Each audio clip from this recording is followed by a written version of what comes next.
ಅಸ್ಸಲಾಮು ಅಲೈಕುಂ ಸ್ನೇಹಿತರೆ, ಇವತ್ತು ನಾನು ನಿಮ್ಮನ್ನು ಮಂಗಳೂರು ಹತ್ತಿರದ ಒಂದು ವಿಶಿಷ್ಟ ಮತ್ತು ಶಾಂತಿಯುತ ಸ್ಥಳಕ್ಕೆ ಕರೆದುಕೊಂಡು ಹೋಗುತ್ತಿದ್ದೇನೆ. ಇದು ಮುಲ್ಕಿ ಸಮೀಪದ ಕಾರ್ನಾಡ್ನಲ್ಲಿರುವ ಜಿಂದಾ ಶಾ ಮದಾರ್ ದರ್ಗಾ. ದಕ್ಷಿಣ ಕನ್ನಡದ ಈ ಪ್ರದೇಶದಲ್ಲಿ ಇದೊಂದು ಮಹತ್ವದ ಧಾರ್ಮಿಕ ಕೇಂದ್ರ.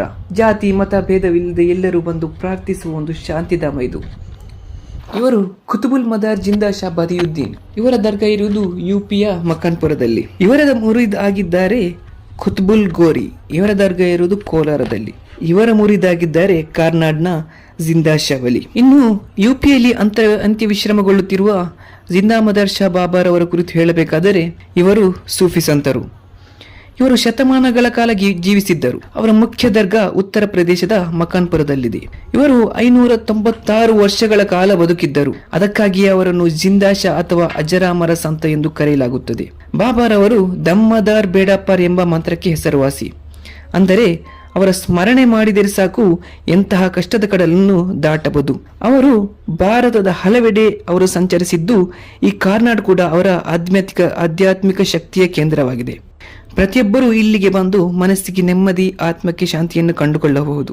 ಕಾರ್ನಾಡ್ ದರ್ಗಾದ ವಿಶೇಷತೆ ಏನೆಂದರೆ ಇಲ್ಲಿಗೆ ಬರುವ ಭಕ್ತರು ಬರಿಗೈಲಿ ವಾಪಸ್ ಹೋಗುವುದಿಲ್ಲ. ಇಲ್ಲಿನ ಶಾಂತಿಯುತ ಪರಿಸರದಲ್ಲಿ ಪ್ರಾರ್ಥಿಸಿದರೆ ಕಠಿಣ ಸಂಕಷ್ಟಗಳು ದೂರವಾಗುತ್ತದೆ. ನಮ್ಮ ತುಳುನಾಡಿನ ವೈಶಿಷ್ಟ್ಯವೇ ಇದು. ಈ ದರ್ಗಾ ಕೇವಲ ಒಂದು ಧರ್ಮಕ್ಕೆ ಸೀಮಿತವಾಗಿಲ್ಲ. ಇಲ್ಲಿ ಹಿಂದೂ, ಮುಸ್ಲಿಂ ಹಾಗೂ ಕ್ರೈಸ್ತ ಬಾಂಧವರು ಒಟ್ಟಾಗಿ ಬಂದು ಬಾಬಾರವರ ಆಶೀರ್ವಾದ ಪಡೆಯುತ್ತಾರೆ. ಇದು ಸಾಮರಸ್ಯದ ಸಂಕೇತ. ಪ್ರತಿ ವರ್ಷ ಇಲ್ಲಿ ನಡೆಯುವ ಉರುಸ್ ಸಂಭ್ರಮ ನೋಡಲು 2 ಕಣ್ಣು ಸಾಲದು. ಕರಾವಳಿಯ ಮೂಲೆ ಮೂಲೆಗಳಿಂದ ಸಾವಿರಾರು ಭಕ್ತರು ಬಂದು ಬಾಬಾರವರಿಗೆ ಚಾದರ್ ಅರ್ಪಿಸುತ್ತಾರೆ. ಆ ದಿನದ ಧಾರ್ಮಿಕ ವಿಧಿವಿಧಾನಗಳು ಮತ್ತು ಕವಾಲಿ ಕಾರ್ಯಕ್ರಮಗಳು ಮನಸ್ಸಿಗೆ ಮುದ ನೀಡುತ್ತದೆ. ಇತಿಹಾಸ, ಪವಾಡ ಮತ್ತು ಸೌಹಾರ್ದತೆ ಈ ಮೂರರ ಸಂಗಮವೇ ಕಾರ್ನಾಡ್ ಜಿಂದಾ ಶಾ ಮದಾರ್ ದರ್ಗಾ.